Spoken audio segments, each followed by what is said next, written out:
हम्म। नमस्कार। आज एक बहुत ही दिलचस्प वाक़ये से बात शुरू करते हैं। अभी हाल में जब ईरान और इज़राइल के बीच तनाव बहुत बढ़ गया था, तो ईरान ने भारत के लिए अपना एयर स्पेस खोल दिया हाँ, ये खबर आई थी। ताकि वहाँ जो भारतीय छात्र फंसे थे, उन्हें निकाला जा सके। और सिर्फ भारतीय ही नहीं, उन्होंने तो पड़ोसी देशों के छात्रों को भी निकालने में मदद की पेशकश की। तो पहली नज़र में तो ये लगता है कि भाई दोस्ती का हाथ बढ़ाया है, लेकिन जैसा कूटनीति में होता है, मामला शायद इतना सीधा नहीं है। बिल्कुल नहीं, क्योंकि इस मदद के साथ साथ ईरान की तरफ से एक आप कह सकती हैं सीधी मांग भी आई है। अच्छा। उनके जो डेप्यूटी एम्बेसडर हैं, उन्होंने साफ-साफ कहा कि भारत को इसराइल पर दबाव डालना चाहिए बमबारी रोकने के लिए। ओह, तो ये सिर्फ एक अपील नहीं है। नहीं, ये एक तरह का मतलब कूटनीतिक दबाव है। और इसका आधार क्या बना रहे हैं वो, मतलब क्यों कह रहे हैं ऐसा? वो इसे जोड़ रहे हैं ग्लोबल साउथ की अवधारणा से। Global south. हाँ, उनका तर्क ये है कि अगर भारत खुद को ग्लोबल साउथ मतलब एशिया, अफ्रीका, लैटिन अमेरिका के जो विकासशील देश हैं, जो कि भारत कहता रहा है। हाँ बिल्कुल, भारत लगातार खुद को इस समूह के एक प्रतिनिधि के तौर पर पेश करता है। तो ईरान कह रहा है कि अगर आप लीडर हैं, तो आपको खुलकर इजरायली सैन्य कार्रवाई की निंदा करनी चाहिए। तो ये मामला काफी पेचीदा हो गया है। बहुत ज्यादा।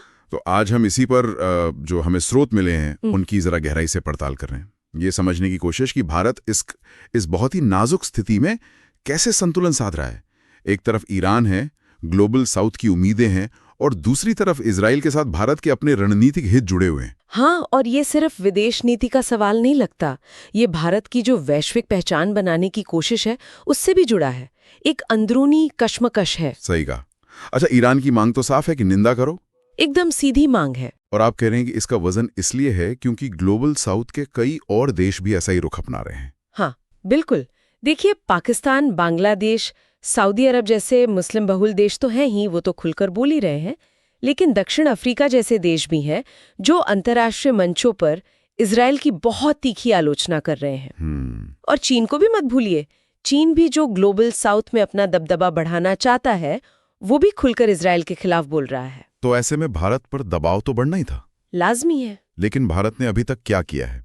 क्या वो इस दबाव में आया है? देखिए, अब तक जो जानकारी मिल रही है स्रोतों से, वो तो यही है कि भारत की कोशिश दोनों से रिश्ते बनाए रखने की है, ईरान से भी और इजराइल से भी। दोनों से कैसे? इसका एक बड़ा उदाहरण शंघाई सहयोग संगठन मतलब एससीओ की बैठक में दिखा। अच्छा, एससीओ में क्या हुआ? एससीओ एक महत्वपूर्ण संगठन है यूरेशिया में राजनीतिक, आर्थिक, सुरक्षा मामलों का। वहां जब इजराइल की निंदा वाला एक बयान आया, तो भारत अकेला सदस्य देश था जिसने उसका समर्थन नहीं किया। ओह, ये तो बड़ी बात है। हाँ, और इजराइल ने इसकी बाकायदा तारीफ भी की सार्वजनिक रूप से।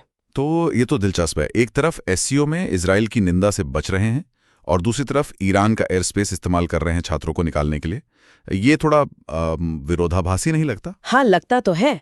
और इसी विरोधाभास को ऑपरेशन सिंधु और गहरा कर देता है। ऑपरेशन सिंधु ये क्या है?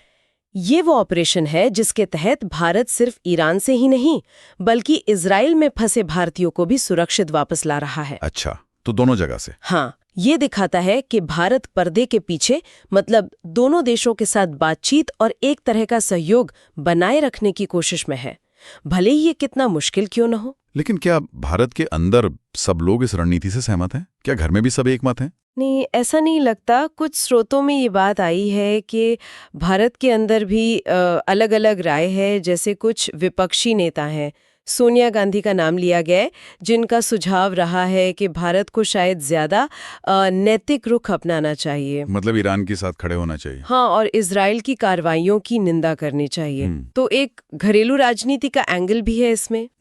तो कुल मिलाकर भारत के लिए दांव पर क्या लगा है? अगर वो ईरान की बात मान लेता है या नहीं मानता तो क्या हो सकता है? देखिए, दांव पर तो बहुत कुछ है।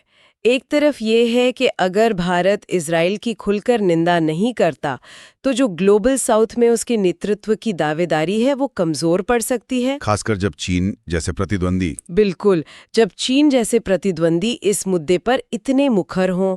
फिर ईरान जैसी जो क्षेत्रीय ताकतें हैं, उनसे रिश्ते बिगड़ने का खतरा तो है ही। और एक और बात, ईरान में मान लीजिए भविष्य में कोई सत्ता परिवर्तन होता है,